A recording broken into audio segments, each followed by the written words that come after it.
மஸ்ஜித் அக்ஸாவில் பலஸ்தீனில் நடந்து கொண்டிருக்கக்கூடிய செய்திகள் எல்லாம் நமக்கு நம் அனைவருக்கும் தெளிவாக தெரியக்கூடிய காரியங்கள் தான். ஒருபுறம் சமூகத்திலே இருக்கக்கூடிய மக்கள், இந்த முஸ்லிம் சமூகத்திலே வாழக்கூடிய பெண்களும் குழந்தைகளும் வாலிபர்களும் அல்லாஹுடைய இல்லத்தை மீட்பதற்காக போராடி கொண்டிருக்கக்கூடிய சூழலில், இன்னொரு புறம் இந்த உலக வாழ்க்கையிலும் அல்லாஹுவை மறந்த நிலையிலும் இருக்கக்கூடிய சமூகத்தையும் பார்க்கிறோம். அல்லாஹுடைய தூதர் ஸல்லல்லாஹு அலைஹி வஸல்லம் அதைத்தான் சொன்னார்கள், பசித்தவன் உணவின் விரிப்பை நோக்கி எப்படி பாய்வானோ அது போன்ற எதிரிகள் என்னுடைய சமூகத்தை நோக்கி பாய்வார்கள்.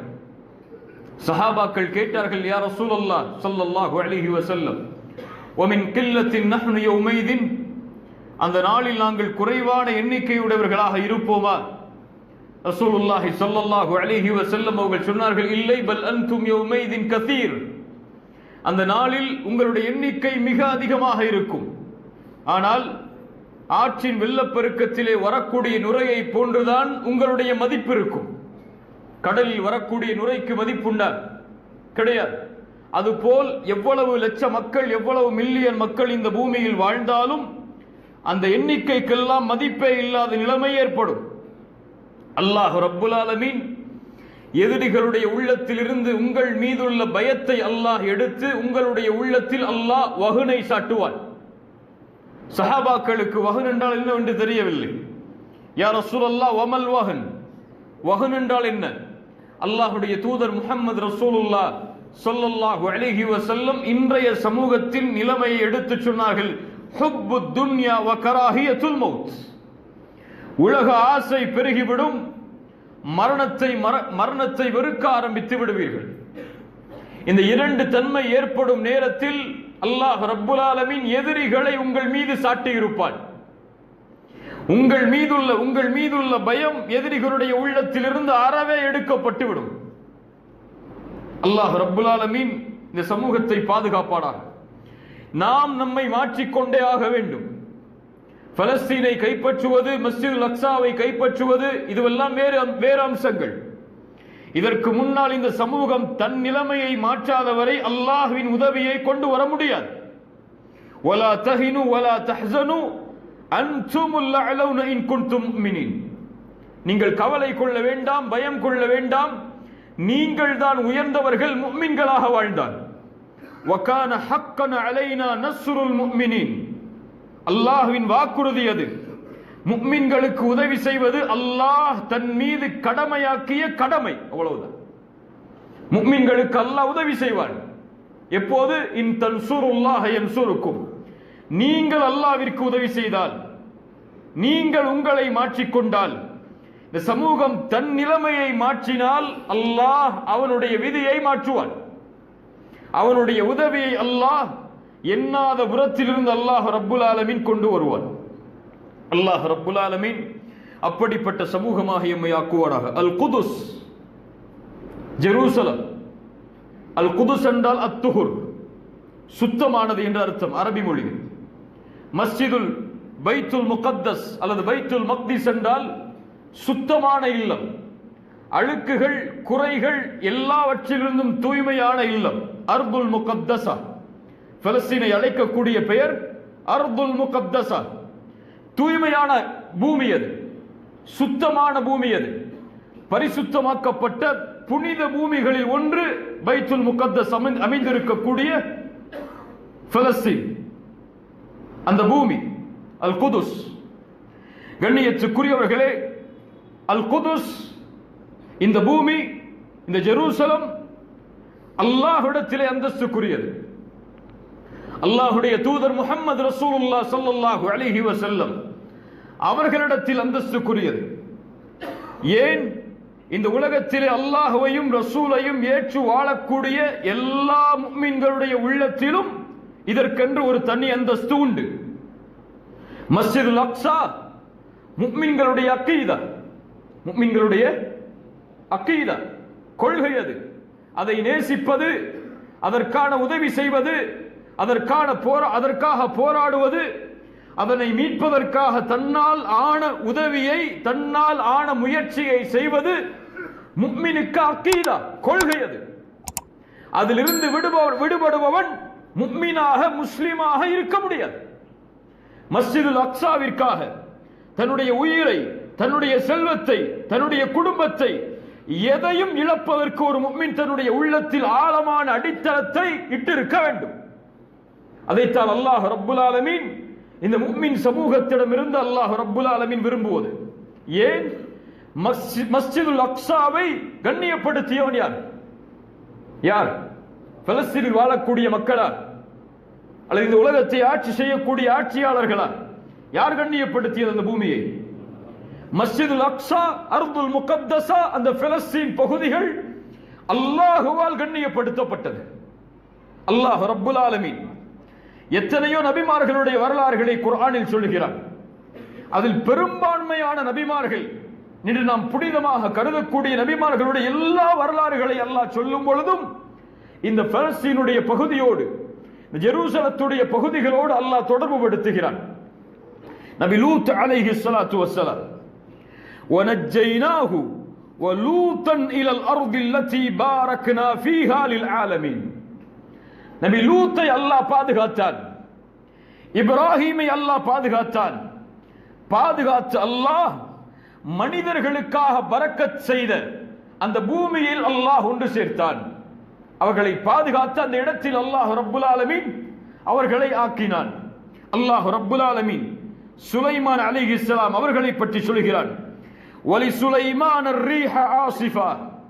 சுலைமானுக்கு அல்லாஹ் அலைஹிஸ்ஸலாம் காற்றை வசப்படுத்தக்கூடிய ஆற்றலை கொடுத்திருந்தான். அந்த காற்று அல்லாஹ்வுடைய கட்டளைகளை கொண்டு இந்த பூமியில் அவர்களை அழைத்து சென்றது.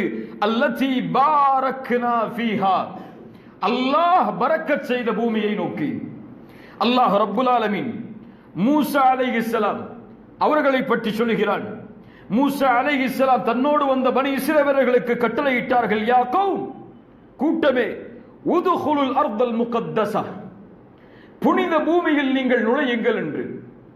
அல்லாஹ் ரப்புல் ஆலமீன் எமக்கு அனுப்பப்பட்ட தூதர் முஹம்மது ரசூலுல்லாஹ் ஸல்லல்லாஹு அலைஹி வஸல்லம் அவர்களுக்கு அல்லாஹ் அவர்களை பற்றி சொல்கிறான். சுப்ஹானல்லதி அஸ்ரா பிஅப்திஹி லைலம் மினல் மஸ்ஜிதில் ஹராம் இலல் மஸ்ஜிதில் அக்ஸா அல்லதி பாரக்னா ஹவ்லஹ். அல்லாஹ் பரக்கத் பொருந்தியவன், அல்லாஹ் பரிசுத்தமானவன். எப்படிப்பட்டவன்? தன்னுடைய அடிமையாகிய அல்லாஹ்வுடைய தூதர் ஸல்லல்லாஹு அலைஹி வஸல்லம் அவர்களை இரவுடைய நேரத்தில் அழைத்து சென்றான் மஸ்ஜிதுல் ஹராமில் இருந்து மஸ்ஜிதுல் அக்ஸாவை நோக்கி. அந்த மஸ்ஜிதுல் அக்ஸா எப்படிப்பட்டது? அல்லதி பாரக்னா ஹவ்லஹு, அதனுடைய எல்லை புறங்களை அல்லாஹ் ரப்புல் ஆலமீன் பரக்கத் செய்தான். எல்லா நபிமார்களில் குறிப்பிட்ட நபிமார்களுடைய வரலாறுகளை பற்றி அல்லாஹ் சொல்லும் பொழுதெல்லாம் அந்த பூமியை அல்லாஹ் தொடர்பு படுத்துகிறான். தொடர்பு படுத்தக்கூடிய நேரத்தில் அல்லாஹ் ரப்புல் ஆலமீன் பயன்படுத்தக்கூடிய வார்த்தை பாரக்னா ஃபீஹா அர்துல் முகத்தஸா பாரக்னா ஹவ்லஹு. இது எதை நமக்கு உணர்த்துகிறது?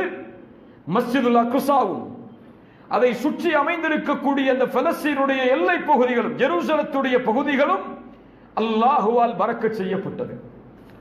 இமாம் இப்னு ஜௌஸி ரஹிமஹுல்லாஹ் இந்த வசனங்களுக்கெல்லாம் விளக்கம் சொன்னார்கள். மக்கா இப்ராஹிம் அலைஹிஸ்ஸலாம் அவர்களால் புனிதப்படுத்தப்பட்டது. மதீனா யாரால் புனிதப்படுத்தப்பட்டது? முஹம்மது ரசூலுல்லாஹ் ஸல்லல்லாஹு அலைஹி வஸல்லம் அவர்களால். ஆனால் அல்லாஹ் இந்த ஜெருசலத்தை, இந்த பைத்துல் முகத்தஸ் அமைந்திருக்கக்கூடிய அந்த இடத்தை அவனாக நேரடியாக பரக்கச் செய்தான். அவனால் நேரடியாக கண்ணியப்படுத்தப்பட்டது என்று இமாம் இப்னு ஜௌஸி ரஹிமஹுல்லாஹ் அவர்கள் சொன்னார்கள். ரசூலுல்லாஹி ஸல்லல்லாஹு அலைஹி வஸல்லம் அதனுடைய சிறப்புகளை நமக்கு சொன்னார்கள். அந்த இடத்துடைய சிறப்பையும், அந்த இடம் எதனால் சிறப்புப்படுத்தப்பட்டதோ அந்த மஸ்ஜிதுடைய சிறப்பையும் சொன்னார்கள். இமாம் புகாரி, முஸ்லிம் ரஹிமஹுமுல்லாஹ் பதிவு செய்கிறார்கள். அபூ ஹுரைரா ரலியல்லாஹு அன்ஹு அவர்கள் கூறுவதாக, அல்லாஹ்வுடைய தூதர் சொன்னார்கள், லா துஸத்துர் ரிஹால் இல்லா இலா ஸலாஸா, மூன்று இடத்தை தவிர இந்த பூமியில் வேறு எந்த இடத்திற்கும் இபாதத்தை நோக்கமாக கொண்டு அல்லது புனித பூமி என்ற பயணத்தை நோக்கமாக கொண்டு பயணம் செய்யக்கூடாது. ரசூலுல்லாஹி ஸல்லல்லாஹு அலைஹி வஸல்லம் சொல்லிவிட்டு சொன்னார்கள், மஸ்ஜிதி ஹாதா, அந்த 3 மஸ்ஜிதில் ஒரு மஸ்ஜித் என்னுடைய மஸ்ஜித். எது? மஸ்ஜிதுன் நபவி. இரண்டாவது மஸ்ஜித் மஸ்ஜிதுல் ஹராம் மக்கா. மூன்றாவது மஸ்ஜிதுல் அக்ஸா, மஸ்ஜிதுல் அக்ஸா. அல்லாஹ்வுடைய மார்க்கத்தில் 3 புனித தலம் உண்டு. ஒன்று மக்கா, இன்னொன்று மதீனா, இன்னொன்று மஸ்ஜிதுல் அக்ஸா. இந்த 3 தான் முஸ்லிம்களுக்கு புனித தலங்கள். இந்த 3ஐ தவிர வேறு எந்த இடத்திற்கும் இபாதத்தை நோக்கமாக கொண்டு, நன்மையை நோக்கமாக கொண்டு பயணம் செய்வதை தூதர் முஹம்மது ரசூலுல்லாஹ் தடை செய்தார்கள். புகாரி, முஸ்லிம் ரஹிமஹுமுல்லாஹ் அவர்கள் பதிவு செய்கிறார்கள், அபூதர் ரலியல்லாஹு அன்ஹு அல்லாஹ்வுடைய தூதர் முஹம்மது ரசூலுல்லாஹ் ஸல்லல்லாஹு அலைஹி வஸல்லம் இடத்திலே கேட்டார்கள், யா ரசூலல்லாஹ், ஐயு மஸ்ஜிதின் உதிய ஃபில் அர்த் அவ்வலன், முதலாவதாக இந்த பூமியில் நிறுவப்பட்ட அல்லாஹ்வுடைய இல்லம் எது? எது? அல் மஸ்ஜிதுல் ஹராம் மக்கா. சும்மை, அதற்கு பிறகு எது அல்லாஹ்வுடைய தூதரே? ரசூலுல்லாஹி ஸல்லல்லாஹு அலைஹி வஸல்லம் சொன்னார்கள், அல் மஸ்ஜிதுல் அக்ஸா. இரண்டாவது இந்த பூமியில் அமைக்கப்பட்ட பள்ளிவாசல் அல் மஸ்ஜிதுல் அக்ஸா. அபூதர் மேலும் கேட்டார்கள், யா ரசூலல்லாஹ், கம் கான பைனஹுமா, அந்த இரண்டுக்கும் இடைப்பட்ட தூரம், இடைப்பட்ட காலம் எவ்வளவு? ரசூலுல்லாஹி ஸல்லல்லாஹு அலைஹி வஸல்லம் சொன்னார்கள், 40 சனா, 40 ஆண்டுகள். மஸ்ஜிதுல் ஹராம் நிறுவப்பட்டு 40 ஆண்டுகளில் இரண்டாவது இல்லம் இந்த பூமியில் நிறுவப்பட்டது. இதை பற்றி பின்னால் பார்ப்போம் இன்ஷா அல்லாஹ். இமாம் புகாரி ரஹிமஹுல்லாஹ் பதிவு செய்கிறார்கள், பரா இப்னு ஆஸிப் ரலியல்லாஹு அன்ஹு அவர்கள் கூறுவதாக, அல்லாஹ்வுடைய தூதர் முஹம்மது ரசூலுல்லாஹ் ஸல்லல்லாஹு அலைஹி வஸல்லம் அவர்களோடு மக்காவுடைய காலத்திலும் மதீனாவுடைய ஹிஜ்ரத்திற்கு பிறகு 17 மாதங்களும் நாங்கள் மஸ்ஜிதுல் அக்ஸாவை தான் கிப்லாவாக ஆக்கி தொழுதோம். முஸ்லிம்களுடைய முஹம்மது ரசூல் ஸல்லல்லாஹு அலைஹி வஸல்லம் அவர்களுக்கும் அவர்களுக்கு முன் சென்ற சமூகத்திற்கும் அல்லாஹ் ரப்புல் ஆலமீன் முதல் கிப்லாவாக ஆக்கியது எது? மஸ்ஜிதுல் அக்ஸா. ரசூலுல்லாஹி ஸல்லல்லாஹு அலைஹி வஸல்லம் மதீனாவுடைய ஹிஜ்ரத்திற்கு 16 அல்லது 17 மாதங்களுக்கு பிறகுதான் கிப்லா மஸ்ஜிதுல் ஹராமை நோக்கி மாற்றப்பட்டது. மஸ்ஜிதுல் அக்ஸா முஸ்லிம்களுடைய முதல் கிப்லா. இந்த பூமியில் நிறுவப்பட்ட இரண்டாவது அல்லாஹ்வுடைய இல்லம். அல்லாஹ்வுடைய தூதர் முஹம்மது ரசூலுல்லாஹ் ஸல்லல்லாஹு அலைஹி வஸல்லம் தங்களுடைய இஸ்ராவுடைய பயணத்தை முடித்த இடம், மிஅராஜுடைய பயணத்தை ஆரம்பித்த இடம். இஸ்ரா மிஅராஜ் இரண்டு வேறுபட்டது. இஸ்ரா என்றால் அல்லாஹ்வுடைய தூதர் மஸ்ஜிதுல் ஹராமிலிருந்து மஸ்ஜிதுல் அக்ஸா வரை இரவுடைய நேரத்தில் பயணம் செய்தது இஸ்ரா என்று சொல்லப்படும். மிஅராஜ் என்றால் மஸ்ஜிதுல் அக்ஸாவில் இருந்து அல்லாஹ்வுடைய தூதர் வானங்களை நோக்கி பயணம் செய்தது மிஅராஜ் என்று சொல்லப்படும். அல்லாஹ்வுடைய தூதர் ஸல்லல்லாஹு அலைஹி வஸல்லம் இந்த இஸ்ரா மிஅராஜுடைய பயணத்தை எப்படி மேற்கொண்டார்கள்? கனவிலா? உடல் மட்டுமா அல்லது உயிர் மட்டுமா? அஹ்லு சுன்னாவுடைய அக்கீதாவின் படி அல்லாஹ்வுடைய தூதர் இஸ்ரா மிஅராஜுடைய பயணத்தை உடலாலும் உயிராலும் மேற்கொண்டார்கள். கனவில் அல்லாஹ்வுடைய தூதர் மேற்கொள்ளவில்லை.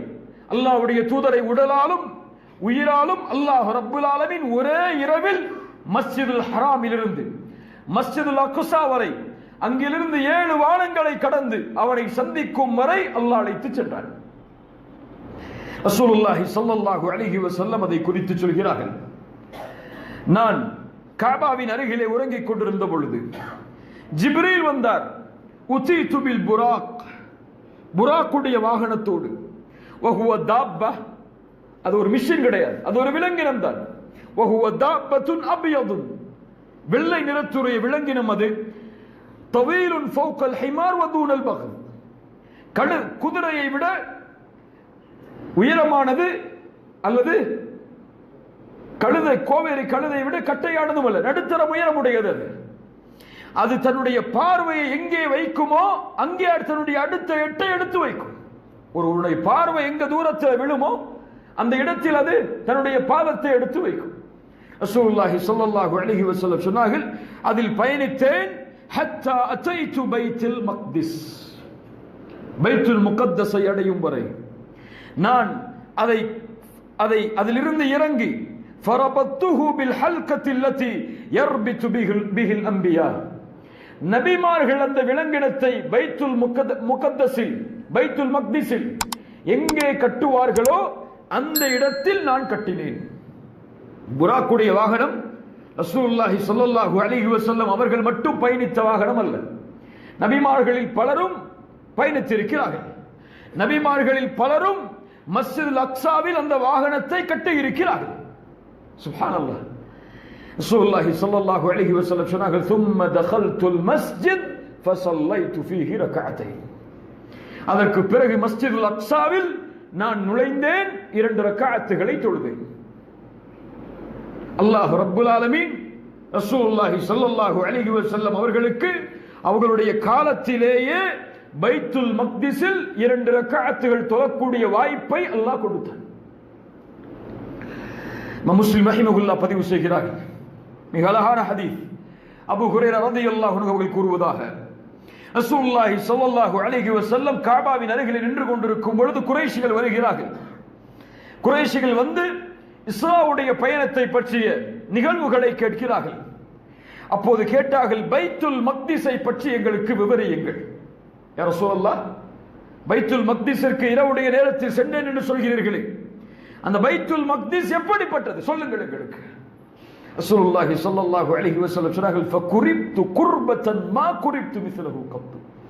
அந்த கேள்வி அவர்கள் கேட்டவுடன் நான் நெருக்கடிக்கு உள்ளானேன். என்னால் எல்லாவற்றையும் விவரிக்க முடியாது, அவர்களுக்கு பதில் சொல்ல முடியாதோ என்று நெருக்கடிக்கு உள்ளானேன். அது போன்ற நெருக்கடிக்கு இதுவரை நான் உள்ளாகவில்லை. அதற்கு பிறகு அல்லாஹ்வுடைய தூதர் ஸல்லல்லாஹு அலைஹி வஸல்லம் சொன்னார்கள், நான் என்னுடைய பார்வையை உயர்த்தினேன், அல்லாஹ் ரப்புல் ஆலமீன் எனக்கு அந்த மஸ்ஜிதுல் அக்ஸாவை என் கண்ணுக்கு முன்னால் கொண்டு வந்தான். ரசூலுல்லாஹி ஸல்லல்லாஹு அலைஹி வஸல்லம் அவர்கள் சொன்னார்கள், அதற்கு பிறகு நான் அவர்கள் கேட்டதை எல்லாவற்றையும் அவர்களுக்கு நான் விவரித்தேன். وَقَدْ رَأَيْتُنِي فِي جَمَاعَةٍ مِنَ الْأَنْبِيَاءِ, நபிமார்களுடைய ஒரு ஜமாஅத்தை நான் அங்கே பார்த்தேன். فَإِذَا مُوسَى قَائِمٌ يُصَلِّي, மஸ்ஜிதுல் அக்ஸாவில் மூசா அலைஹிஸ்ஸலாம் தொழுது கொண்டிருப்பதை பார்த்தேன். அவர் ஷனூஆ என்ற கோத்திரத்தாருடைய மனிதருக்கு ஒப்பாக இருந்தார். وَإِذَا عِيسَى بْنُ مَرْيَمَ عَلَيْهِ السَّلَامُ قَائِمٌ يُصَلِّي, ஈசா அலைஹிஸ்ஸலாம் அங்கே நின்று தொழுது கொண்டிருப்பதை பார்த்தேன். அவர் உர்வா இப்னு மஸ்ஊத் அஸ்-ஸகஃபி ரலியல்லாஹு அன்ஹு அந்த சஹாபியுடைய தோற்றத்திற்கு ஒப்பாக இருந்தார். அதற்கு பிறகு வஇதா இப்ராஹீம் அலைஹிஸ்ஸலாம், கலீலுல்லாஹ் இப்ராஹீமை பார்த்தேன் நின்று தொழக்கூடியவராக. அவர் உங்களுடைய தோழரை போன்று இருந்தார். உங்களுடைய தோழர் என்றால் முஹம்மது ரசூலை சொல்கிறார்கள் ஸல்லல்லாஹு அலைஹி வஸல்லம். அவருடைய தோற்றம் என்னுடைய தோற்றத்திற்கு ஒப்பாக இருந்தது. அதற்கு பிறகு ஜிப்ரீல் அலைஹிஸ்ஸலாம் என்னுடைய கரத்தை பிடித்து அவர்களுக்கு இமாமாக நிறுத்தினார்கள். அந்த நபிமார்களுக்கு மஸ்ஜிதுல் அக்ஸாவில் நான் தொழுகை நடத்தினேன். சுப்ஹானல்லாஹ். கண்ணியத்துக்குரியவர்களே, இவ்வளவு சிறப்புகளுக்குரியது மஸ்ஜிதுல் அக்ஸா, அந்த பைத்துல் மக்திஸ். அந்த பைத்துல் மக்திஸ் அமைந்திருக்கக்கூடிய அந்த பூமி, அதை பற்றிய நேசம் முஸ்லிம்களுடைய உள்ளத்தில் ஆழமாக குடிகொண்டிருக்க வேண்டும். இது அரசியல் போராட்டம் அல்ல முஸ்லிம்களுக்கு, அல்லது எல்லை பகுதியை மீட்க வேண்டும் என்ற போராட்டம் அல்ல முஸ்லிம்களுக்கு. பைத்துல் மக்திஸுடைய போராட்டம் அக்கீதாவின் போராட்டம், கொள்கையின் போராட்டம். ஒரு முஸ்லிம் லா இலாஹ இல்லல்லாஹ்விற்காக எப்படி போராடுவானோ அது போன்றே போராடுவான் பைத்துல் மக்திஸை கைப்பற்றுவதற்காக. முஸ்லிம்களுடைய அக்கீதா, அதை நிலையாக அறிந்திருக்க வேண்டும். அந்த நேசம் உள்ளத்திலே குடிகொண்டிருக்க வேண்டும். சதா நேரமும் ஒரு முஸ்லிமுடைய வாழ்க்கையில் இந்த பள்ளியை பற்றிய நினைவு உள்ளத்திலே குடிகொண்டிருக்க வேண்டும். ஸலாஹுத்தீன் அய்யூபி, அல்லாஹ் அவர்களுக்கு ரஹ்மத் செய்யட்டும், அவர்கள் சொல்லுவார்கள், நான் எப்படி சிரிப்பது, நான் எப்படி ஆனந்தமோடு இருப்பது, எதிரிகளுடைய கரத்தில் அல்லாஹ்வுடைய இறை இல்லம் இருக்கக்கூடிய நேரத்தில். அல்லாஹு அக்பர். அல்லாஹ் அவர்களுக்கு அதை வெற்றியடையக்கூடிய வாய்ப்பை கொடுத்தான் இந்த பூமியில். ஸலாஹுத்தீன் அய்யூபி முஸ்லிம் சமூகத்திற்கு உமர் இப்னு கத்தாப் ரலியல்லாஹு அன்ஹு அவர்களுடைய ஆட்சி காலத்திற்கு பிறகு பைத்துல் முகத்தஸ் சில ஆண்டுகளில் கையை விட்டு சென்றது. அல்லாஹ் ரப்புல் ஆலமீன் ஸலாஹுத்தீன் அய்யூபி என்ற ஒரு மனிதரை கொண்டு அல்லாஹ் மீண்டும் பைத்துல் மக்திஸை முஸ்லிம்களுடைய கரத்தில் ஒப்படைத்தான். அவர்களுக்கு இருந்த ஏக்கம் அப்படி. அவர்கள் சிரிக்க மாட்டார்கள், எப்போதும் கவலையோடு இருப்பார்கள். ஏன் சலாஹுத்தீனை இப்படி இருக்கிறாய்? எதிரிகளுடைய கரத்தில், நஸ்ரானிகளுடைய கரத்தில் அல்லாஹ்வுடைய இல்லம் ஒப்படைக்கப்பட்டிருக்கும் பொழுது எப்படி இந்த பூமியில் நான் மகிழ்ச்சியோடு வாழ்வேன் என்று கேட்டார்கள். ஆனால் இன்றைய நம்முடைய வாழ்க்கை அதை பற்றி எந்த கவலையும் நமக்கு கிடையாது. அதை பற்றி எந்த நினைவும் நமக்கு கிடையாது. ஏதோ பலஸ்தீனில் வாழக்கூடியவர்கள் பலஸ்தீனுக்காக போராடுகிறார்கள், தங்களுடைய நாட்டை மீட்பதற்காக போராடுகிறார்கள். அதற்காக ஏன் குழந்தைகளை இறக்கிறார்கள்? அதற்காக ஏன் போராட்டம் செய்கிறார்கள்? அந்த நாட்டை யாரிடத்திலே ஒப்படைத்து சலாமோடு வாழ வேண்டியதுதானே என்று கேட்கிறார்கள். எதிரிகளுடைய கரத்தில் அல்லாஹ்வுடைய இல்லம் இருக்கும் பொழுது எந்த சலாம் இந்த பூமியில் இருக்க முடியும்? யாருடைய உதவி இந்த பூமியில் இருக்க முடியும்? அல்லாஹ் ரப்புல் ஆலமீன் புரியக்கூடிய ஆற்றலை தருவானாக. ரசூலுல்லாஹி ஸல்லல்லாஹு அலைஹி வஸல்லம் அவர்களுக்கு முன்னால் அபூ தர் ரலியல்லாஹு அன்ஹு அவர்கள் சொல்கிறார்கள், நாங்கள் அல்லாஹ்வுடைய தூதரிடத்திலே கேட்டோம், யா ரசூலல்லாஹ், இந்த பள்ளிவாசல் அல்லாஹ்விடத்திலே மேலானதா, மஸ்ஜித் நபவி அல்லது பைத்துல் மக்திஸ் அல்லாஹ்விடத்திலே மேலானதா? ரசூலுல்லாஹி ஸல்லல்லாஹு அலைஹி வஸல்லம் சொன்னார்கள், ஸலாத்துன் ஃபீ மஸ்ஜிதி, இந்த பள்ளியில் தொழுவது அந்த பள்ளியில் தொழுவதை விட 4 தொழுகைக்குரிய அந்தஸ்தை விட உயர்ந்தது. இந்த பள்ளியில் தொழுவது அந்த பள்ளியில் தொழுவதை விட 4 தொழுகைகள் தொழுவதை விட மேலானது. வநிஅமல் முஸல்லி ஹுவ, எப்படிப்பட்ட சிறந்த தொழுகையாளி அவன். அவனிடத்திலே, நல்ல கவனிங்க இந்த ஹதீஸ், அவனிடத்திலே தன்னுடைய வாகனத்தை கட்டக்கூடிய அளவுதான் இடம் இருக்கும். அதில் இருந்து பைத்துல் மக்திஸை அவன் பார்ப்பது கைருன் லஹு மினத் துன்யா ஜமீஅன், இந்த ஒட்டுமொத்த துன்யாவும் அவனுக்கு கிடைப்பதை விட மேலாக கருதுவான். இந்த காலத்தை சொல்கிறார்கள் ரசூலுல்லாஹி ஸல்லல்லாஹு அலைஹி வஸல்லம். மஸ்ஜிதுல் அக்ஸாவை தன்னுடைய 2 கண்ணால் அவன் அந்த சிறிய வாசலின் வழியாக பார்ப்பதை அவன் கருதுவான் ஒட்டுமொத்த துன்யாவும் அவனுக்கு கிடைப்பதை விடவும். மாளிகைகள் இருக்கும், செல்வத்தில் வாழ்வான், வசதியில் வாழ்வான், எல்லாம் இருக்கும்.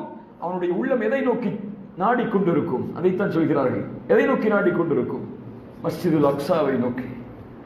ரசூலுல்லாஹி ஸல்லல்லாஹு அலைஹி வஸல்லம் அவர்கள் சொன்னார்கள், அல்லாஹ்வுடைய தூதர் ஸல்லல்லாஹு அலைஹி வஸல்லம் சொன்னார்கள், உஅதுத் சித்தன் பைன யதை இஸ்ஸாஅ, மறுமை வருவதற்கு முன்னால் இந்த 6 விஷயங்களை எண்ணிக்கொள்ளுங்கள். மௌதி, என் மரணம்.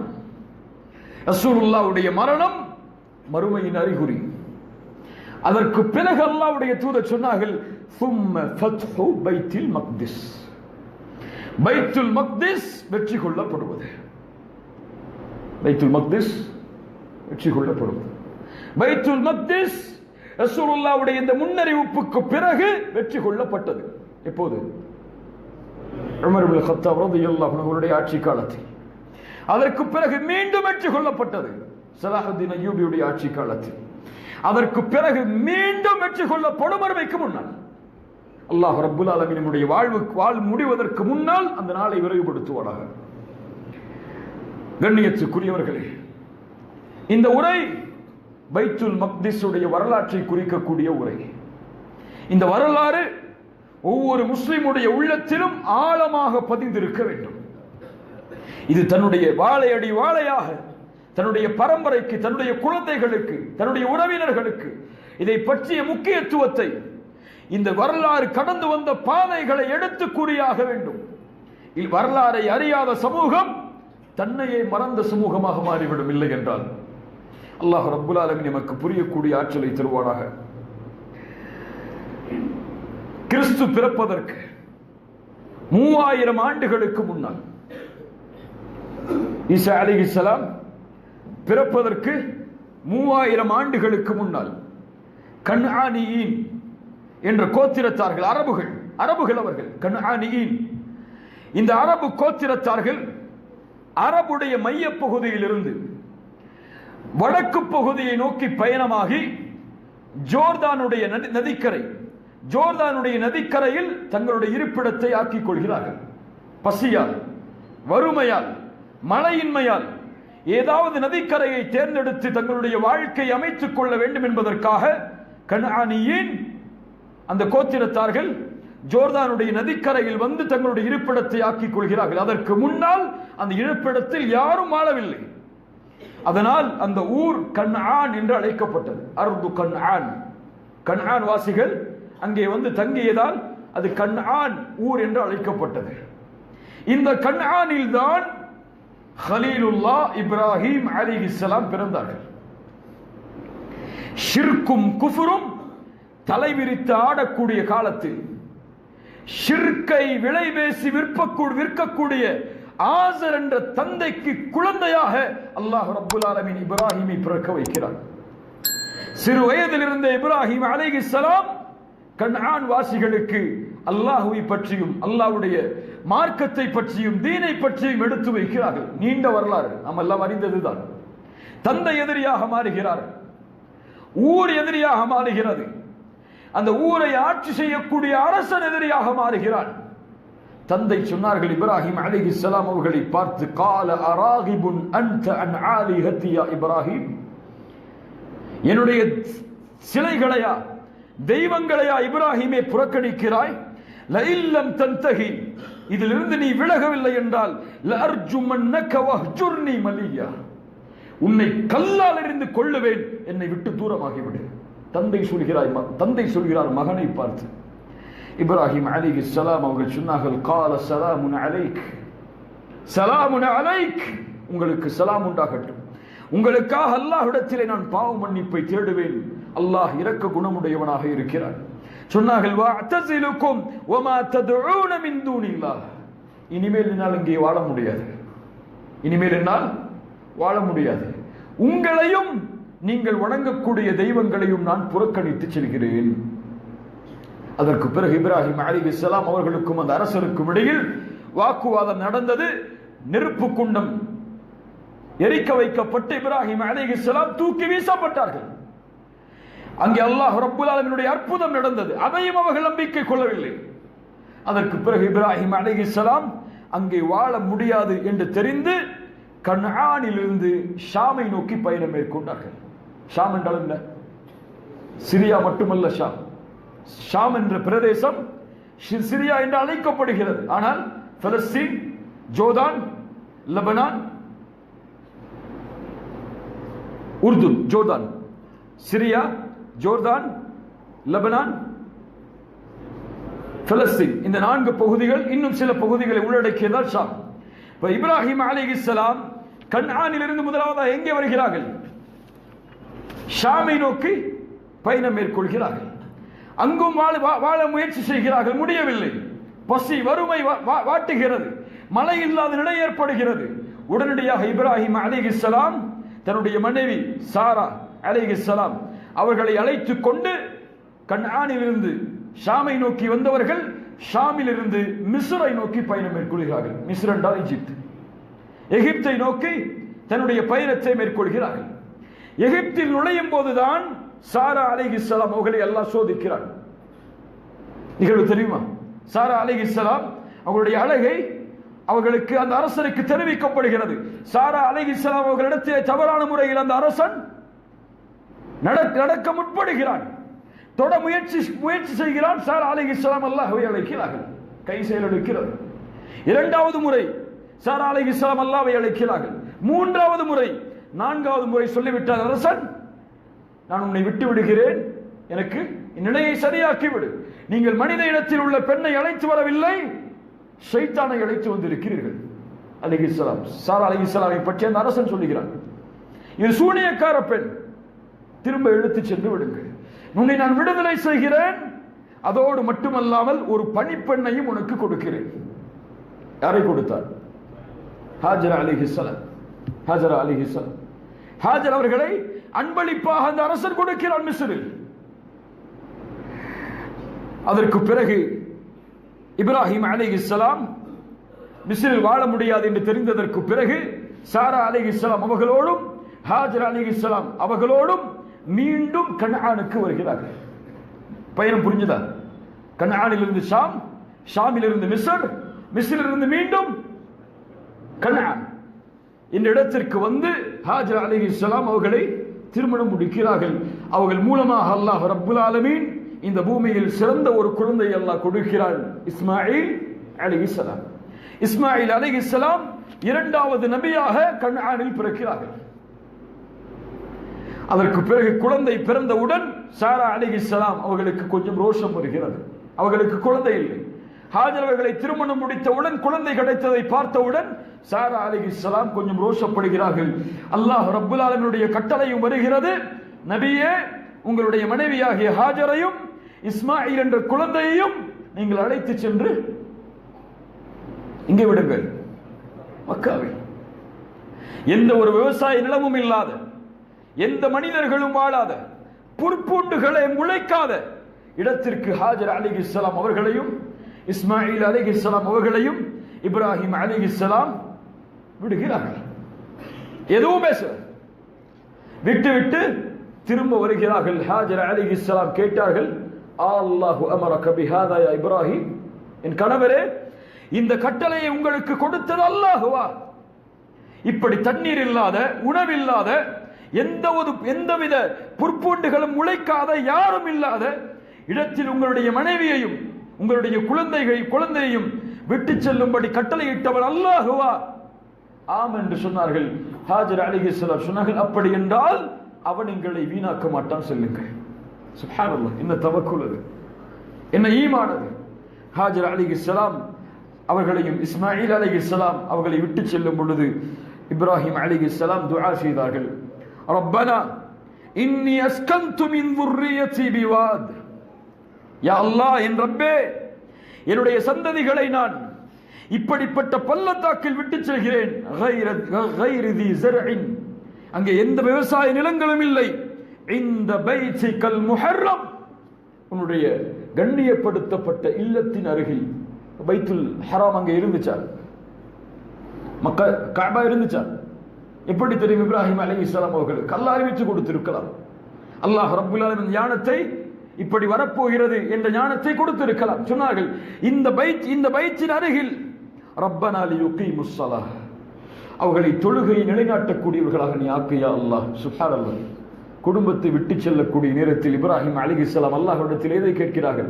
ரப்பனா லியுகீமுஸ் ஸலாஹ், அவர்கள் தொழுகை நிலைநாட்டுவதற்காக யா அல்லாஹ் உலக மக்களின் பார்வையை, உள்ளத்தை அவர்களை நோக்கி திருப்பி விடு யா அல்லாஹ். வர்ஸுக்ஹும் மினஸ் ஸமராத்தி லஅல்லஹும் யஷ்குரூன், நீ உனக்கு அவர்கள் நன்றி உள்ளவர்களாக வாழ வேண்டும் என்பதற்காக உன்னுடைய அருள்கொடையில் இருந்து அவர்களுக்கு ரிஸ்கை அலியா அல்லாஹ் என்று கேட்டார்கள்.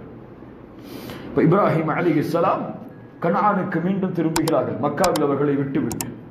பல ஆண்டுகளுக்கு பிறகு மீண்டும் இப்ராஹிம் அலைஹிஸ்ஸலாம் மக்காவிற்கு வருகிறார்கள், கனவை செயல்படுத்துவதற்காக. கனவை சொல்லுகிறார்கள் மகனிடத்திலே. மகன் சொன்னார்கள், என் தந்தையே, அல்லாஹ் எதை கட்டளையிட்டானோ எனக்கு அதை செயல்படுத்துங்கள். இஃப்அல் மா துஅமர், எதை அல்லாஹ் கட்டளையிட்டானோ செயல்படுத்துங்கள். நடந்த நிகழ்வு நமக்கெல்லாம் தெரியும். அதற்கு பிறகு இப்ராஹிம் அலைஹிஸ்ஸலாம் அவர்களுக்கு அல்லாஹ் கட்டளையிட்டான், இந்த பூமியில் மீண்டும் மஸ்ஜிதுல் ஹராமை எழுப்புங்கள். அல்லாஹ்வுடைய முதல் இல்லம் எழுப்பப்படுகிறது. இஸ்மாயில் அலைஹிஸ்ஸலாம் இப்ராஹிம் அலைஹிஸ்ஸலாம் அவர்கள் மூலமாக அல்லாஹ் ரப்புல் ஆலமீன் சொல்கிறான், وَإِذْ يَرْفَعُ إِبْرَاهِيمُ الْقَوَاعِدَ مِنَ الْبَيْتِ وَإِسْمَاعِيلُ رَبَّنَا تَقَبَّلْ مِنَّا. அந்த கவாயிதை அவர்கள் மஸ்ஜிதுல் ஹராமுடைய அந்த அடித்தளத்தை அவர்கள் உயர்த்தியதற்கு பிறகு அல்லாஹ்விடத்தில் இருவரும் சொன்னார்கள், யா அல்லாஹ் இந்த அமலை நீ ஏற்றுக்கொள் யா அல்லாஹ், நீ கொடுத்த கட்டளை இருந்தாலும் இதை செய்தோம், இந்த அமலை நீ ஏற்றுக்கொள் யா அல்லாஹ் என்று அல்லாஹ்விடத்திலே பிரார்த்தனை செய்தார்கள். இப்ராஹிம் அலைஹிஸ்ஸலாத்து வஸ்ஸலாம் அல்லாஹ்வுடைய கட்டளையை கொண்டு முதல் இல்லத்தை இந்த பூமியில் அமைத்தார்கள். மறுபடியும் கனானுக்கு இப்ராஹிம் அலைஹிஸ்ஸலாம் திரும்பி வந்தவுடன் அமைத்தார்கள் மஸ்ஜிதுல் அக்ஸா. மஸ்ஜிதுல் அக்ஸாவை அமைத்தவர் யார் என்று படித்தோம் இதுவரை. மஸ்ஜிதுல் அக்ஸா யாரால் கட்டப்பட்டது? இப்ராஹிம் அலைஹிஸ்ஸலாம் கட்டினார்கள். யார் சொன்னது? ரசூலுல்லாஹி ஸல்லல்லாஹு அலைஹி வஸல்லம் சொன்னார்கள். அபூ தர் அல்-கிஃபாரி ரலியல்லாஹு அன்ஹு, இந்த ஹதீஸ் முன்னாடி சொன்னோம். யா ரசூலல்லாஹ், ஐயு மஸ்ஜிதின் உதிய ஃபில் அர்த், இந்த பூமியில் முதலாவதாக கட்டப்பட்ட பள்ளிவாசல் எது? ரசூலுல்லாஹி ஸல்லல்லாஹு அலைஹி வஸல்லம் மஸ்ஜிதுல் ஹராம். ثم அதற்கு பிறகு எது? ரசூலுல்லாஹ் சொன்னார்கள் அல் மஸ்ஜிதுல் அக்ஸா. இரண்டுக்கும் இடைப்பட்ட கால அளவு எது? 40 சன, 40 மாதங்கள் தான், 40 ஆண்டுகள் தான். இப்ப 40 ஆண்டுகள் தான் இந்த இரண்டுக்கும் இடைப்பட்ட கால அளவு. சுலைமான் அலைஹிஸ்ஸலாம் எப்போது வந்தவர்கள்?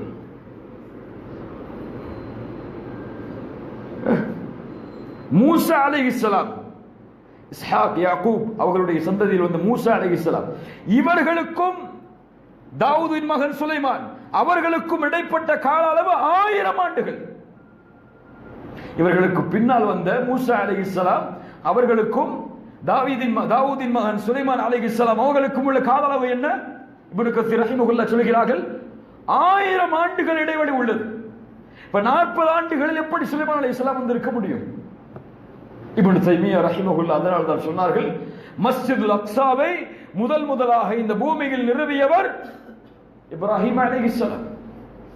அதற்கு பிறகு மீண்டும் அதை புதுப்பித்து ஒரு பெரிய கட்டிடமாக பினா அதீமன், பெரிய கட்டிடமாக கட்டியது சுலைமான் அலைஹிஸ்ஸலாம்.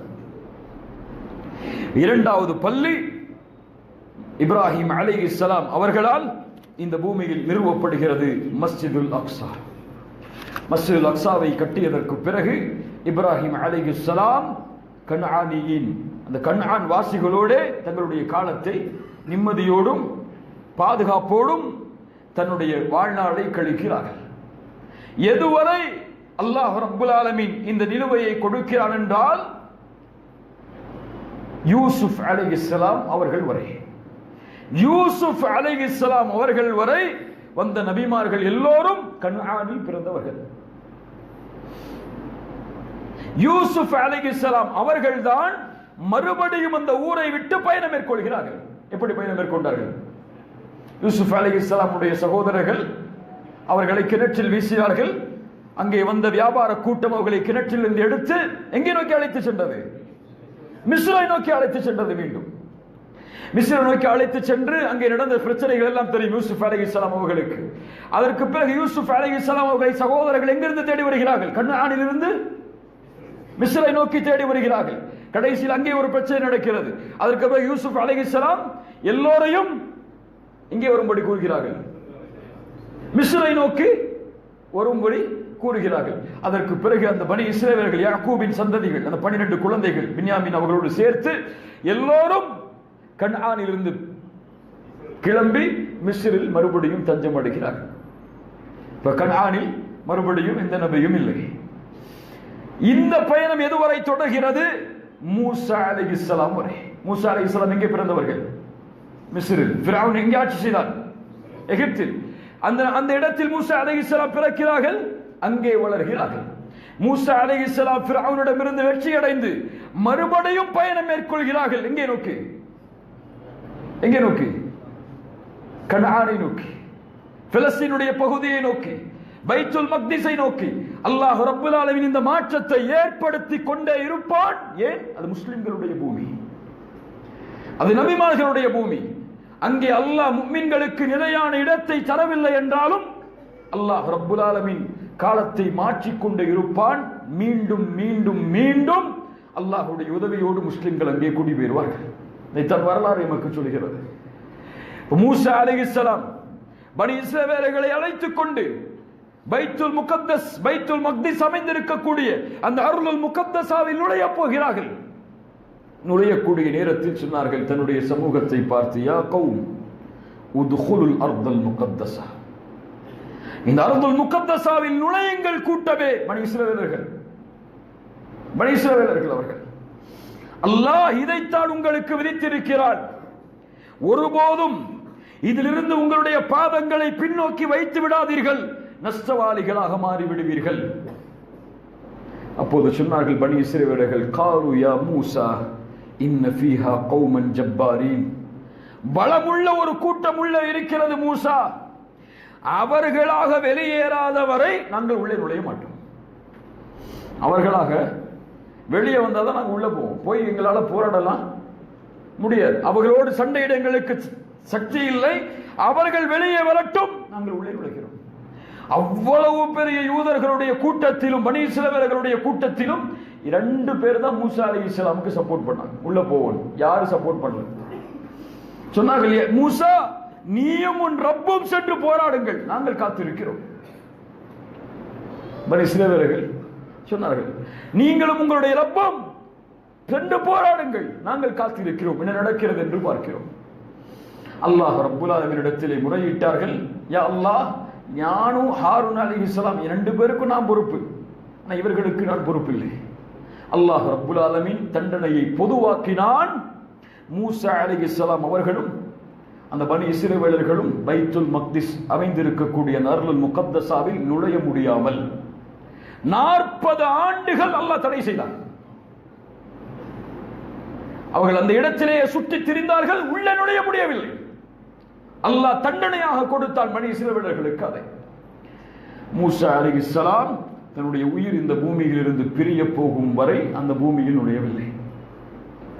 ஆனால் தன் உயிர் பிரிவதற்கு முன்னால் அந்த அர்துல் முகத்தஸாவில் நுழைய வேண்டும் என்று மூசா அலைஹிஸ்ஸலாம் விரும்பினார்கள்.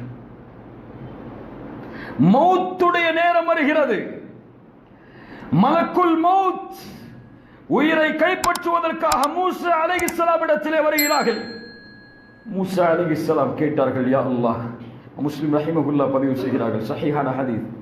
மூசா அலைஹிஸ்ஸலாம் கேட்டார்கள், யா அல்லாஹ், அர்துல் முகத்தஸா அந்த இடத்தில் நுழையக்கூடிய வாய்ப்பை எனக்கு தரவில்லை என்றாலும் கல்லறியக்கூடிய தூரம், அந்த தூரம் அளவிற்காவது என்னை நெருக்கி விடு யா அல்லாஹ். அந்த நெருக்கிய இடத்திலிருந்து என் உயிரை நீ கைப்பற்ற வேண்டும். அவருடைய உள்ளத்தில் இருந்த ஏக்கம், ஒரு நபியின் உள்ளத்தில் குடிகொண்டிருந்த ஏக்கம், அது பைத்துல் மக்திஸை நுழைய வேண்டும், பைத்துல் மக்திஸை நோக்கி நுழைய வேண்டும் என்பது. அல்லாஹ் ரப்புல் ஆலமீன் அவருடைய பிரார்த்தனையை அங்கீகரித்தான். அதே இடத்தில் அல்லாஹ் ரப்புல் ஆலமீன் உயிரை கைப்பற்றினான். ரசூலுல்லாஹி ஸல்லல்லாஹு அலைஹி வஸல்லம் சொன்னார்கள், இப்போது நான் அந்த இடத்தில் இருந்திருந்தால் மூசா அலைஹிஸ்ஸலாமின் கபர் எங்கே இருக்கிறது என்பதை உங்களுக்கு காட்டியிருப்பேன் என்று சொன்னார்கள். அல்லாஹு அக்பர். மூசா அலைஹிஸ்ஸலாம் நுழையவில்லை, பனி இஸ்ரவேலர்களும் அதற்கு பிறகு நுழையவில்லை. 40 ஆண்டுகளுக்கு பிறகு யூஷா இப்னு நூன் என்ற ஒரு வாலிபர் மூசா அலைஹிஸ்ஸலாமோடு வாழ்ந்தவர், அவருக்கு அல்லாஹ் ரப்புல் ஆலமீன் வாய்ப்பளித்தான் உள்ளே நுழைவதற்கு. அவர்களுடைய கரத்தில் அந்த ஆட்சி கொடுக்கப்பட்டது. அதற்கு பிறகு ஜாலூத் மிகப்பெரிய நேர்மையான ஆட்சியாளர், தாலூத்தை எதிர்த்தவர். தாலூத் நேர்மையான ஆட்சியாளர், ஜாலூத்தை எதிர்த்தவர். தாலூத் அவர்கள் யாருடைய உதவியை நாடினார்கள் ஜாலூத்தை அழிப்பதற்கு? தாவூத் அலைஹிஸ்ஸலாம். தாவூத் அலைஹிஸ்ஸலாம் நுழைகிறார்கள். நுழைந்து ஜாலூத்துடைய படையில் தாலூத்துடைய படையில் இருந்து ஜாலூத்தை தோற்கடித்து பைத்துல் மக்தஸில் மறுபடியும் ஒரு நபியாக ஆட்சிக்கு பொறுப்பேற்கிறார்கள். தாவூத் அலைஹிஸ்ஸலாம் அதற்கு பிறகு தாவூத் அலைஹிஸ்ஸலாம் அவர்களுக்கு யார் பிறக்கிறார்கள் குழந்தையாக? யார்? சுலைமான் அலைஹிஸ்ஸலாம். சுலைமான் அலைஹிஸ்ஸலாம் அவர்களுடைய ஆட்சி காலத்தில் அவர்களிடத்திலே அந்த பைத்துல் மக்திஸுடைய முழுமையான ஆட்சி இருந்தது. அல்லாஹ் எல்லாவற்றையும் வசப்படுத்தி கொடுத்திருந்தார். பைத்துல் மக்திஸை அல்லாஹ் அவர்கள் கட்டினார்கள். ஜின்களுடைய அவர்களுடைய அல்லாஹ் கொடுத்த அவர்களுக்கு இருந்த சக்தியை கொண்டு பைத்துல் மக்திஸ் கட்டியதற்கு பிறகு சுலைமான் அலைஹிஸ்ஸலாம் அல்லாஹ்விடத்திலே 3 துஆ செய்தார்கள். நஸாயி என்ற கிரந்தத்திலே பதிவு செய்யப்படுகிறது. ஷேக் அல்பானி ரஹிமஹுல்லாஹ் இந்த ஹதீஸுக்கு சஹீஹுடைய தரம் கொடுக்கிறார்கள். சுலைமான் அலைஹிஸ்ஸலாம் பைத்துல் மக்திஸை கட்டியதற்கு பிறகு 3 பிரார்த்தனையை முன்வைத்தார்கள். முதல் பிரார்த்தனை, யா அல்லாஹ், என் ஆட்சி, என் சட்டம் உன்னுடைய சட்டத்தை ஒப்பாக இருக்க வேண்டும். என்னுடைய தீர்ப்பு உன்னுடைய தீர்ப்புக்கு ஒப்பான தீர்ப்பாக அமைய வேண்டும். இரண்டாவது, யா அல்லாஹ், எனக்கு கொடுத்த ஆட்சியை போன்று இந்த பூமியில் எவருக்கும் நீ ஆட்சியை கொடுக்க கூடாது. மூன்றாவது, யா அல்லாஹ், யாரெல்லாம் இந்த பள்ளியில் நுழைந்து 2 ரக்அத்துகளை தொழுது வெளியேறுகிறார்களோ அவர்கள் பிறந்த குழந்தை எப்படி பாவம் இல்லாமல் பிறக்குமோ அது போன்று வெளியேற வேண்டும். அல்லாஹ் அந்த துஆவை அங்கீகரித்தான். பைத்துல் மக்திஸில் தக்பீர் கட்டி 2 ரக்அத் தொழுதால் அவர் வெளியேறுவார், பிறந்த குழந்தை எப்படி பாவம் இல்லாமல் இருக்குமோ அது போன்று. இப்னு உமர் ரலியல்லாஹு அன்ஹுமா, உமர் அவர்களுடைய மகன், மதீனாவிலிருந்து இந்த ஒரு ஹதீஸை நிறைவேற்றுவதற்காகவே பைத்துல் மக்திஸில் சென்று 2 ரக்அத் தொழுவார்கள். அங்கே சென்று தண்ணீர் கூட அருந்த மாட்டார்கள். ஏன்? இந்த நோக்கத்துக்காக தவிர, இந்த 2 ரக்அத்துடைய நோக்கத்துக்காக தவிர வேறு எதுக்காகவும் நான் வரலன்னு நிரூபிக்கிறதுக்காக தண்ணி கூட குடிக்க மாட்டார். ரசூலுல்லாஹி ஸல்லல்லாஹு அலைஹி வஸல்லம் அவர்களுடைய நபித்தோழர். அதற்கு பிறகு காலங்கள் உருண்டோடியது. சுலைமான் அலைஹிஸ்ஸலாம் அவர்களுக்கு பிறகு பலஸ்தீனுடைய ஆட்சி ரோமர்களுடைய கரத்தில் வந்தது. ரோமர்களுடைய ஆட்சி காலம்தான் ரசூலுல்லாஹி ஸல்லல்லாஹு அலைஹி வஸல்லம் அவர்கள் பூமியில் பிறந்ததற்கு பிறகும் பைத்துல் மக்திஸ் அமைந்திருக்கக்கூடிய அந்த பகுதியில் இருந்தது. ரசூலுல்லாஹி ஸல்லல்லாஹு அலைஹி வஸல்லம் அவர்களுடைய வாழ்நாள் வரை அல்லாஹ்வுடைய தூதர் எந்த ஒரு நடவடிக்கையும், போருடைய நடவடிக்கைகளை நேரடியாக அல்லாஹ்வுடைய தூதர் பைத்துல் மக்திஸை நோக்கி மேற்கொள்ளவில்லை. அல்லாஹ்வுடைய கட்டளை அவர்களுக்கு இல்லை. அதனால் ரசூலுல்லாஹி ஸல்லல்லாஹு அலைஹி வஸல்லமுடைய மரணத்திற்கு பிறகு உமர் இப்னுல் கத்தாப் ரலியல்லாஹு அன்ஹு அவர்களுடைய தலைமையில், அவர்களுடைய கட்டளையில் அபூ உபைதா ரலியல்லாஹு அன்ஹு பைத்துல் மக்திஸை மீண்டும் வெற்றி கொடுக்கிறார்கள். எர்முக்குடைய யுத்தம் முடிகிறது. அந்த அரசன் சொல்லிவிட்டால் பைத்துல் மக்திஸ் உங்களிடத்திலே ஒப்படைக்கப்படும்.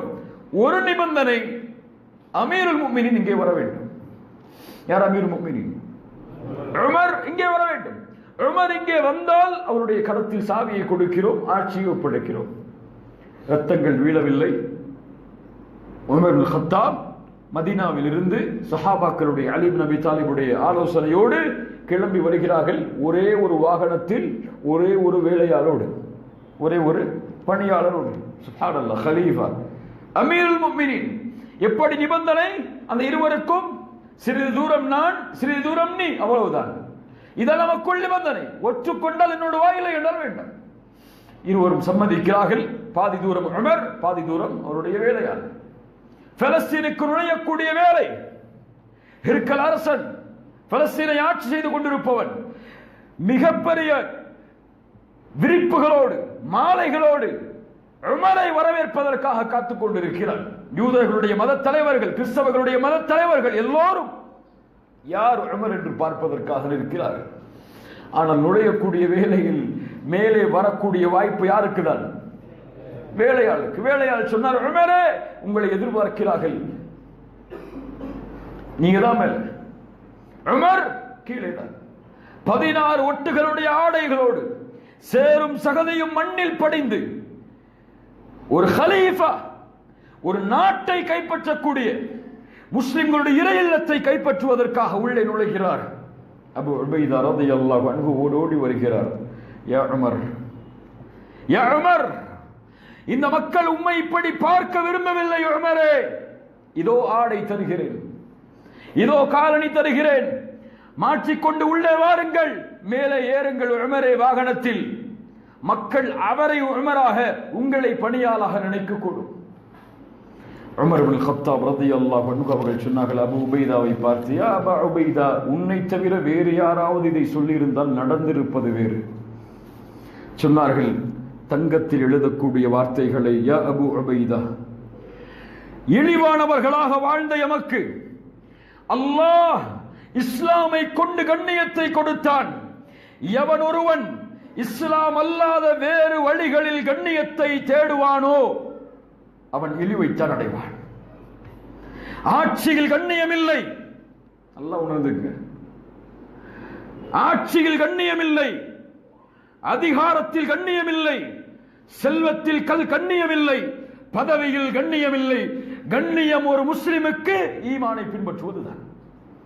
ஆனா இன்னைக்கு ஈமான், இஸ்லாம் எல்லாம் அவங்களுக்கு வேற. அவங்களுக்கு தேவை ஆட்சி, பதவி, அவங்களுக்கு தேவை மரியாதை, கண்ணியம். அதற்காக எதை இழக்க வேண்டுமானாலும் இழக்க தயார். உமர் இப்னுல் கத்தாப் ரலியல்லாஹு அன்ஹு அவர்கள் சொல்லிவிட்டு உள்ளே நுழைகிறார்கள். பைத்துல் மக்திஸுடைய சாவி அவர்களுடைய கரத்தில் ஒப்படைக்கப்படுகிறது.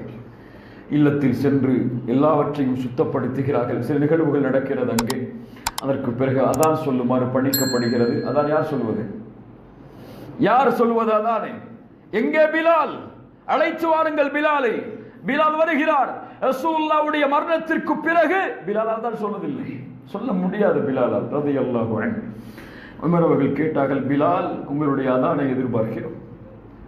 மஸ்ஜிதுல் அக்ஸாவில் ரசூலுல்லாஹ்வுடைய காலத்திற்கு பிறகு முதலாக அதான் ஒழிக்கப்படுகிறது. அஷ்ஹது அன்ன முஹம்மது ரசூலுல்லாஹ் என்ற வார்த்தை வந்தவுடன் நபித்தோழர்கள் கலங்க ஆரம்பித்து விடுகிறார்கள். ரசூலுல்லாஹ்வுடைய பிரிவை நினைத்து ரசூலுல்லாஹ்வுடைய வாக்குறுதி நிறைவேற்றப்படுகிறது. தும்ம ஃபத்ஹு பைத்துல் மக்திஸ்.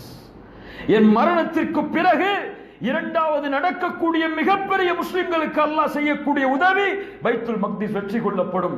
ரசூலுல்லாஹி ஸல்லல்லாஹு அலைஹி வஸல்லமுடைய நினைவில் சஹாபாக்கள் அங்கே கலங்குகிறார்கள். அதற்கு பிறகு மஸ்ஜிதுல் அக்ஸாவையும் அங்கு இருக்கக்கூடிய இடங்களையும் உமர் இப்னு கத்தாப் பார்வையிடுகிறார்கள். ஒரு சர்ச்சுக்கு செல்கிறார்கள். ஈசா அலைஹிஸ்ஸலாம் சிலுவையில் அடைக்கப்பட்டதாக கூறப்படக்கூடிய அந்த சர்ச்சில் நுழைகிறார்கள். அசருடைய நேரம் வருகிறது. அங்கே இருக்கக்கூடியவர்கள் சொன்னார்கள், அசரை இங்கே தொழுங்கள் உமர், எங்களுக்கு அது கண்ணியம், இங்கே தொழுங்கள். உமர் இப்னு கத்தாப் ரலியல்லாஹு அன்ஹு அவர்கள் சொன்னார்கள், நான் இங்கே தொழுதால் பின்னால் வரக்கூடிய மக்கள் இது கிறிஸ்துவ ஆலயம் அல்ல, பள்ளிவாசல் என்று போராடுவார்கள், தொழ முடியாது என்று வெளியே வந்து ஒரு இடத்தில் தொழுதார்கள். பின்னால் அந்த இடத்தில் பள்ளி கட்டப்பட்டது மஸ்ஜிதுல் உமர் என்று. மஸ்ஜித் உமர் இன்றும் இருக்கிறது. சுப்ஹானல்லாஹ். உமர் அவர்களுக்கு அல்லாஹ் கொடுத்த சிந்தனை அது. முஸ்லிம் சமூகத்தின் நீதி அது. இரத்தங்கள் ஓட்டப்படாத முஸ்லிம்கள் ஆட்சி செய்தால், மதத்தலங்கள் இடிக்கப்படாத முஸ்லிம்கள் ஆட்சி செய்தால், பிற மதத்தார்களுக்கு கண்ணியம் கொடுக்கப்படாமல் இருக்காது. ரசூலுல்லாஹி ஸல்லல்லாஹு அலைஹி வஸல்லம் அவர்களிடமிருந்து சஹாபாக்கள் படித்த பாடம் அது. மக்காவில் நுழையும் பொழுது ஒரு சஹாபி சொன்னார்கள், நபித்தோழர்கள் சிலர் சொன்னார்கள், இன்று மக்காவின் கண்ணியம் பாதுகாக்கப்படாது என்று. ரசூலுல்லாஹி ஸல்லல்லாஹு அலைஹி வஸல்லம் சொன்னார்கள், மக்காவின் கண்ணியம் இன்றுதான் பாதுகாக்கப்படும், எல்லோரும் மன்னிக்கப்படுவார்கள் என்று. சுப்ஹானல்லாஹ். உமர் இப்னு கத்தாப் ரலியல்லாஹு அன்ஹு அவர்களுடைய ஆட்சி காலம். அதற்கு பிறகு உஸ்மான், அதற்கு பிறகு அலி இப்னு அபி தாலிப், அதற்கு பிறகு ஹசன், அதற்கு பிறகு முஆவியா, அதற்கு பிறகு உமவியாக்கள் ஆட்சி காலம். உமவியாக்கள் ஆட்சி காலத்தில் அப்துல் மலிக் இப்னு மர்வான் அவர்தான் மீண்டும் அந்த பள்ளியை புதுப்பிக்கிறார். ஒரு குப்பா கட்டப்படுகிறது. இன்னைக்கு பார்க்கிறோமா இல்லையா? மஸ்ஜிதுல் அக்ஸான்னு சொல்லி ஒரு குப்பாவை காட்டுறாங்க. ஒரு குப்பா, அது மஸ்ஜிதுல் அக்ஸாவுடைய பகுதியில் இருக்கக்கூடிய பள்ளிவாசல். அது மஸ்ஜிதுல் அக்ஸா அல்ல, அது மஸ்ஜிதுல் அக்ஸா அல்ல. அப்துல் மலிக் இப்னு மர்வான் அவர்களால் கட்டப்பட்ட கட்டிடம் அது. மஸ்ஜிதுல் அக்ஸா வேறு. கட்டப்பட்டு அவர்களுடைய ஆட்சி காலம் முடிவடைகிறது.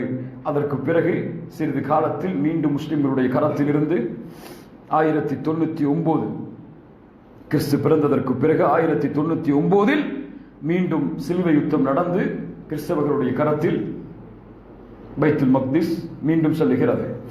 அதற்கு பிறகு 90 ஆண்டுகள் முஸ்லிம்களால் பைத்துல் மக்திஸை நெருங்க முடியவில்லை. சிலுவை யுத்தம் நடந்து முஸ்லிம்கள் நடத்தப்பட்ட முறை சாதாரண நிலை அல்ல. 70,000 முஸ்லிம்களை பைத்துல் மக்திஸில் வைத்தே கொலை செய்தார்கள். பைத்துல் மக்திஸ் குதிரைகளுடைய கால் பகுதி நனையும் அளவிற்கு முஸ்லிம்களுடைய இரத்தத்தால் நிரப்பப்பட்டது. அவ்வளவு குரோத போக்கை, வெறுப்பை அவர்கள் கடைபிடித்தார்கள். அதற்கு பிறகு மீண்டும் 1187 சலாஹுத்தீன் அய்யூபி, அல்லாஹ் அவர்களுக்கு ரஹ்மத் செய்யட்டும், அவர்கள் மூலமாக ஹித்தினுடைய யுத்தத்திற்கு பிறகு பைத்துல் மக்திஸ் மீண்டும் வெற்றி கொள்ளப்படுகிறது. பைத்துல் மக்திஸில் சலாஹுத்தீன் அய்யூபி நுழைகிறார்கள். அந்த இடம் குப்பை கூலமாக மாற்றப்பட்டிருந்தது. சாக்கடைகள் திருப்பிவிடப்பட்டு கழிவுகள் சேரக்கூடிய இடமாக பைத்துல் மக்திஸை மாற்றி இருந்தார்கள். சலாஹுத்தீன் அய்யூபி கவலையோடு கண்ணில் நீரோடு அந்த இடத்தை முழுவதும் சுத்தப்படுத்தி ரோஜா தண்ணீரை கொண்டு பைத்துல் மக்திஸை சுத்தப்படுத்தினார்கள். அங்கே இருந்த அந்த கிறிஸ்தவர்களுடைய அந்த சிலுவை, அதை அப்படியே கையில் எடுத்து பத்திரப்படுத்தி கிறிஸ்தவர்களுடைய கரத்தில் ஒப்படைத்தார்கள். சுப்ஹானல்லாஹ். முஸ்லிம்களுடைய நீதி அது. இஸ்லாமிய ஆட்சி நடந்தால் அதுதான் நடக்கும். இஸ்லாமிய ஆட்சி ஒரு நாட்டில் நுழைந்தால் உமர் இப்னு கத்தாப் எதை செய்தார்களோ, சலாஹுத்தீன் அய்யூபி எதை செய்தாரோ அதைத்தான் நாமும் செய்வோம். பலஸ்தீன் மீண்டும் வெற்றி கொள்ளப்பட்டாலும் எங்களுக்கு அதான் நடக்கும். யாரையும் போர் செய்து கொலை செய்வதோ, யாரையும் தண்டிப்பதோ, யாரையும் அழிக்க வேண்டும் என்ற நோக்கமோ முஸ்லிம்களுக்கு கிடையாது. அதற்கு பிறகு பைத்துல் மக்திஸ் இன்று வரை முஸ்லிம்களுடைய கரத்தில் இல்லை. ஆனால் மீண்டும் மறுமைக்கு முன்னால் பைத்துல் மக்திஸ் முஸ்லிம்களுடைய கரத்தில் ஒப்படைக்கப்படும். அர்துல் மஹ்ஷர், ரசூலுல்லாஹ் சொன்னார்கள், அது அர்துல் மஹ்ஷர், மஹ்ஷர் எழுப்பப்படக்கூடிய இடம். அது அந்த பகுதி நாளை மஹ்ஷர் ஒன்று கூட்டப்படக்கூடிய இடம். அது அந்த இடத்தை அல்லாஹ் பாதுகாப்பான், புனிதப்படுத்துவான். கண்ணியத்துக்குரியவர்களே, இந்த வரலாறு நம்முடைய உள்ளத்தில் ஆழமாக பதிந்திருக்க வேண்டும். இந்த நிகழ்வுகள் நம்முடைய உள்ளத்தில் ஆழமாக குடிகொண்டிருக்க வேண்டும். இன்று நடக்கக்கூடிய சூழ்ச்சி சாதாரண சூழ்ச்சி அல்ல. பைத்துல் மக்திஸை தரைமட்டமாக்க வேண்டும் என்று யூதர்கள் செய்யக்கூடிய சூழ்ச்சி சாதாரண சூழ்ச்சி அல்ல. பைத்துல் மக்திஸிற்கு கீழே சுரங்கங்கள் தோண்டப்பட்டு பைத்துல் மக்தஸ் தரைமட்டமாக ஆக்குவதற்குரிய எல்லா முயற்சிகளும் நடந்து கொண்டிருக்கிறது. அவர்களுடைய ஒரே குறிக்கோள் சுலைமான் அவர்களை வணங்கக்கூடிய ஒரு இருப்பிடத்தை, ஒரு ஹைக்கல் என்ற ஒரு கோயிலை அங்கே கட்டுவதுதான். பைத்துல் மக்திஸை எடுத்து வெளிப்படையாக அறிவித்து விட்டார்கள். அது நடக்கும் வரை அவர்கள் திருப்தி அடைய மாட்டார்கள். அதற்கான போராட்டம் தான் இன்று முஸ்லிம்கள் செய்யக்கூடிய பலஸ்தீன் வாசிகள் அல்லது அவர்களோடு சேர்ந்து முஸ்லிம்கள் போராடக்கூடிய காட்சிகள். நிறைய அதனுடைய நிகழ்வுகள் எல்லாம் உங்களுக்கு தெரிந்திருக்கலாம். அங்கே எல்லோரும் செல்ல முடியாது. ஜும்ஆவிற்கு எல்லோரும் கலந்து கொள்ள முடியாது. ஒவ்வொரு நேரத்திற்கு பெண்கள், ஒவ்வொரு நேரத்திற்கு ஆண்கள் என்று ஒவ்வொருவரும் தனித்தனியாகத்தான் நுழைய முடியும். யூதர்கள் பாதுகாப்போடு உள்ளே நுழைவார்கள், நடக்கிறது என்று தெரியாது, எதை சேதப்படுத்துகிறார்கள் என்று தெரியாது. அவர்களுடைய ஒட்டுமொத்த நோக்கமும் பைத்துல் மக்திஸ் தரையோடு தரையாக மாற வேண்டும், தங்களுடைய வணங்குமிடம் அங்கே வர வேண்டும் என்பதுதான். அதற்கான எல்லா முயற்சிகளையும் எல்லா வழியிலும் செய்வார்கள். அதிலிருந்து இந்த சமூகம் அல்லாஹுடைய உதவியை அந்த வாசிகளுக்கும் அங்கே வாழக்கூடிய மக்களுக்கும் கொண்டு வர வேண்டும் என்றால் தன்னை அந்த சமூகம் மாற்றிக்கொண்டிருக்க வேண்டும். அப்போதுதான் அல்லாஹுடைய உதவியை அந்த சமூகத்திற்கு எம்மால் கொண்டு வர முடியும். தன்னை மாற்றிக்கொள்ளாத சமூகம் வாயளவில் எதை பேசினாலும் அல்லாஹ் அதற்கு உதவி செய்ய மாட்டார். அல்லாஹ் ரப்புல் ஆலமீன் நம்மை சீர்படுத்துவாராக. அல்லாஹ் ரப்புல் ஆலமீன் நம்மை சுத்தப்படுத்துவாராக. அல்லாஹ் ரப்புல் ஆலமீன் நாம் மரணம் அடைவதற்கு முன்னால் 2 ரக்அத்துகள் இன்ஷா அல்லாஹ் பைத்துல் மக்திஸில் தொழுவதற்கு அல்லாஹ் ரப்புல் ஆலமீன் நமக்கு வாய்ப்பளிப்பானாக. என் கண்கள் இந்த உலகத்தை விட்டு மறைவதற்கு முன்னதாகவே அல்லாஹ் அந்த இல்லத்தை வெற்றி கொள்ளப்பட்ட செய்தியை நம்முடைய கண்களாலும் காதாலும் கேட்பதற்கு அல்லாஹ் ரப்புல் ஆலமீன் எமக்கு உதவி செய்த அந்த நாளை விரைவுபடுத்துவானாக.